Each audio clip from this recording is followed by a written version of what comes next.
I went to Denver too. Denver, weed's legal. Some Denver heads in the house.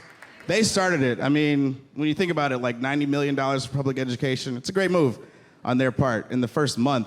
And I think it's great that you do that. Everybody it should be legal everywhere, and they're the OGs of it.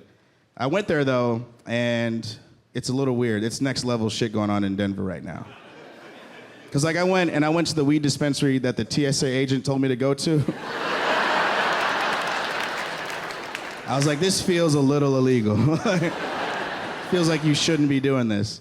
But I went to Denver and I smoked all the weed there, and I already have anxiety, and I think it was a mistake, cause I have anxiety already. It was all new weed, and I was staying in a place I'd never been before, and I made the mistake of putting on the movie It Follows. Yeah, exactly. If you've never seen It Follows, it's a horror film about a sexually transmitted ghost. That's literally all it's about. This dude fucks a girl, and then he's like, oh, my bad, you got a ghost now. And that's the whole movie. And I hope I'm not ruining It Follows for you, but also, come on, it's It Follows. You're fine. But you can't help but watch that and start thinking about your own 20s already with anxiety and on new weed. Like I watched it and you can't help but think like, damn, I probably got that shit too. I missed out on herpes, but I definitely got that STG. No doubt about it. I do live in LA now though. Weed's legal, LeBron's there. That's the only things I care about.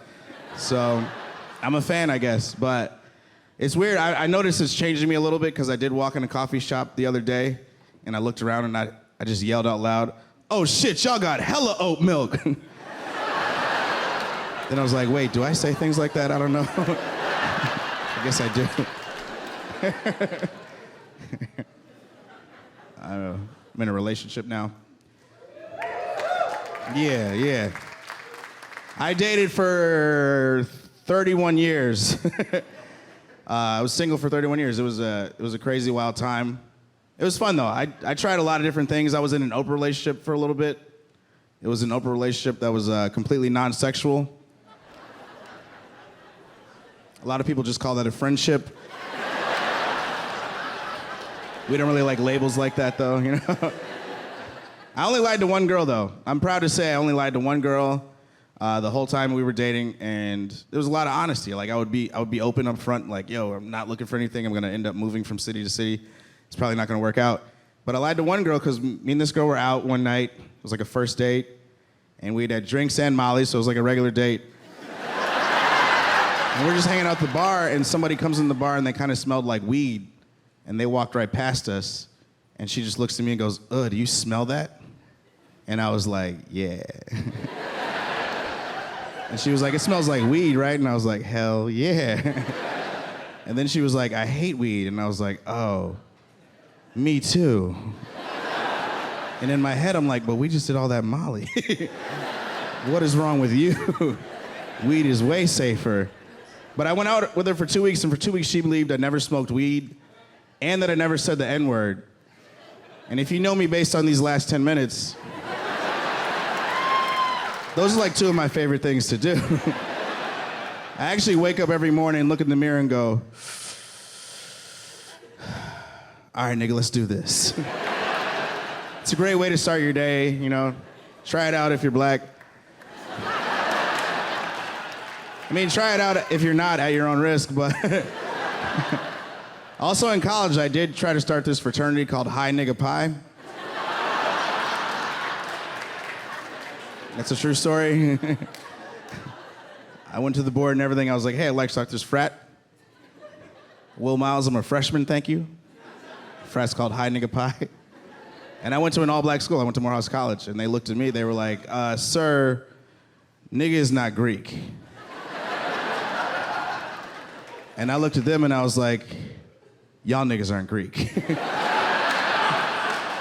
Let me have this. I need this. It's fun.